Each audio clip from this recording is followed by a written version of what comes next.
কানাইঘাটে ফজরের পরে বেরোলাম, দেখলাম সবগুলো মেয়ে বোরকা পরা। আমি বুঝলাম না ওই এলাকাটা কি আলাদা? হ্যাঁ, ধার্মিক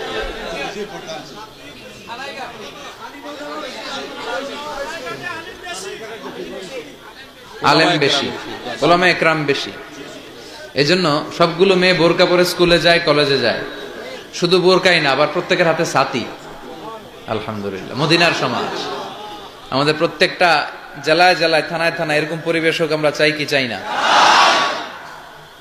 আমি অবাক হলাম, দেখি রৌদ্রও নাই, বৃষ্টিও নাই, এরপরও সাথে। জিজ্ঞেস করলাম, হুজুর বোরকার পরেও যাতে কেউ টেন না পায়, এটা কে হেঁটে যায়?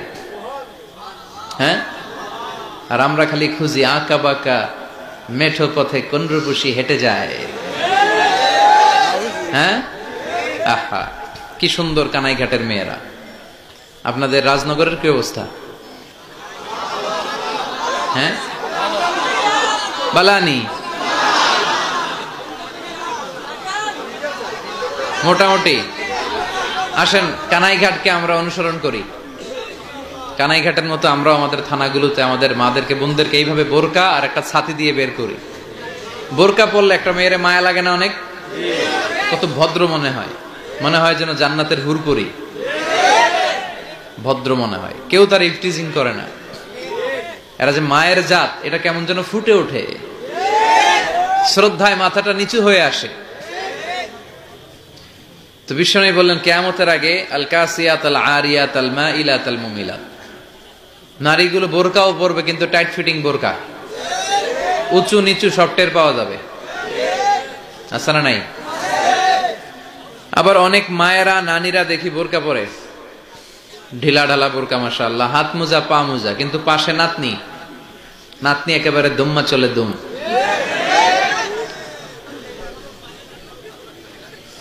নাতনির বুকে ওড়না নাই, গলায় ওড়না। আছে না নাই? টাইট ফিটিং জামা, যেখান দিয়া যায় সবাই তাকায় থাকে। কিন্তু তার নানি বা তার মায়ের বয়স 60, এ পড়ছে হাত মোজা পা মোজা, কালো বোরকা। দরকার ছিল ওই খালাম্মা ওই নানির পাতলা একটা জামা পরে বাইরে এলেও সমস্যা নেই, কারণ ওই নানির ডেট এক্সপায়ার্ড। কেউ তাকাবে নানির দিকে? নানি আইলো না গেল আমগো কি কথা কন? যুবকরা তো ফিতনায় পড়ে যায় সুন্দরী ললনাদেরকে দেখে। ডাগর ডাগর চোখ,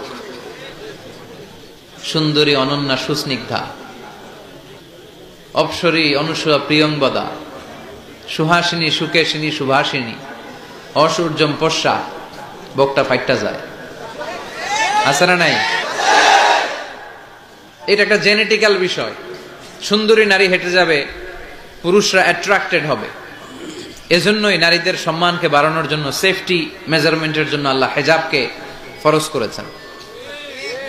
আমার বোনেরা, আমার মায়েরা, যাদের কানে আমার মাইকের আওয়াজ যায়, খেয়াল রাখবেন, হেজাব আপনার অধিকার, হেজাব আপনার, হেজাব আপনার অহংকার, হেজাব আপনার আভিজাত্যের প্রতীক, হেজাব আপনার রুচিশীলতার প্রতীক। আপনি কোন ফ্যামিলির মেয়ে, আপনার আব্বা আম্মা কেমন, আপনার রুচিটা কেমন, আপনার ড্রেস দেখেই টের পাওয়া যায়। জোরে কোন ঠিক কিনা? কিন্তু কি ভয়ঙ্কর পোশাক এখন বেরোইছে, রাস্তাঘাটে দেখি, মশারির চেয়েও পাতলা। আছে না নাই? কয়েকটা নাম বলেন।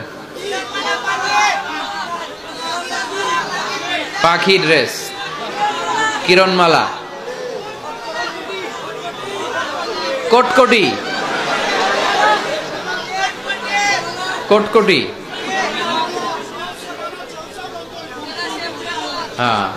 তো এই যে এই অনেকগুলো আমি চিনিও না, নতুন আসছে হয়তো। আমি যতদূর জানি একটা পোশাক দিয়েও একটা নারীর হেজাব পর্দা পরিপূর্ণভাবে হয় না। জোরে কোন ঠিক কিনা? বিশ্বনবী বললেন, এদের উপদ্রব বেড়ে যাবে রাস্তাঘাটে।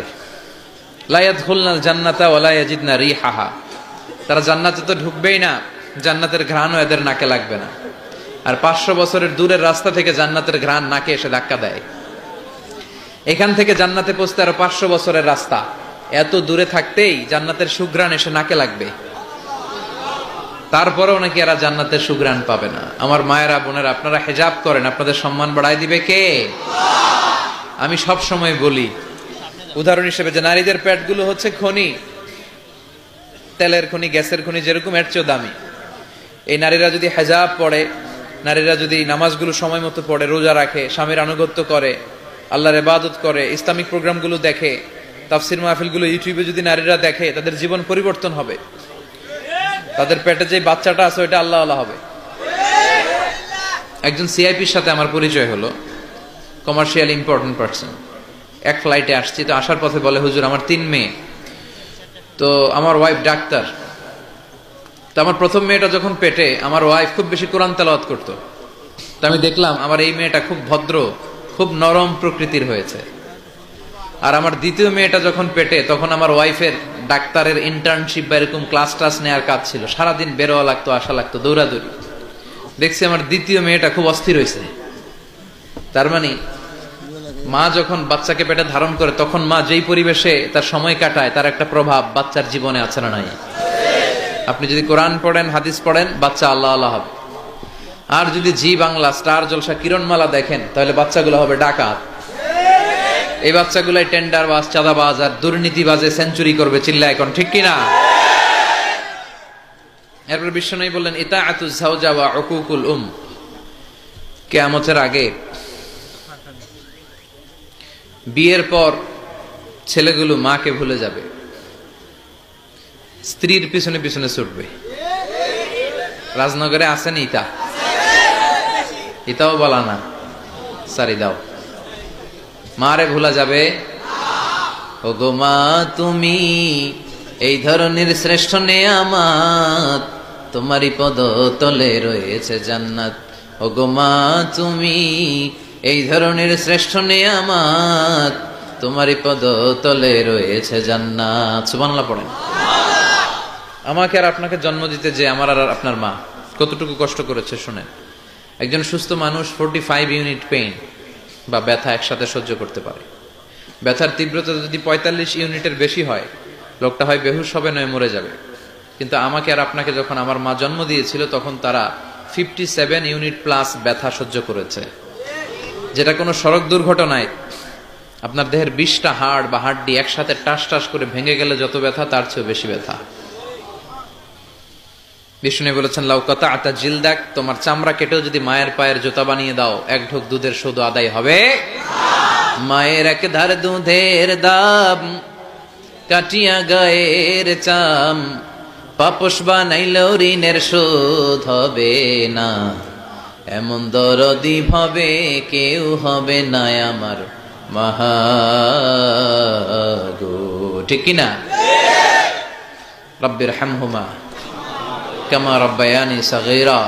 আল্লাহ, যারা আমরা মা বাবা হারালাম, আমাদের মা বাবার কবরটারে জান্নাতের বাগান বানাও। মায়ের দোয়া কখনো আল্লাহ ফিরিয়ে দেয় না, দোয়া করা মাত্র কবুল হয়ে যায়। যুবক ভাইয়েরা যদি মায়ের মনে কষ্ট দিয়ে থাকি, বাবার মনে, আজকে মাহফিলের পরে পা ধরে মাফ চাইবে। পারা যাবে?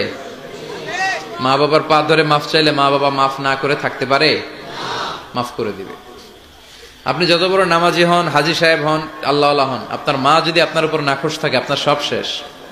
আপনার নামাজ, রোজা, হজ আপনারে বাঁচাতে পারবে না। এরপর বিষ্ণু বললেন, যুখরুফাতুল মাসাজিদ ওয়াত তাবাহি বিহা, কিয়ামতের আগে মসজিদ নিয়ে দলাদলি শুরু হবে।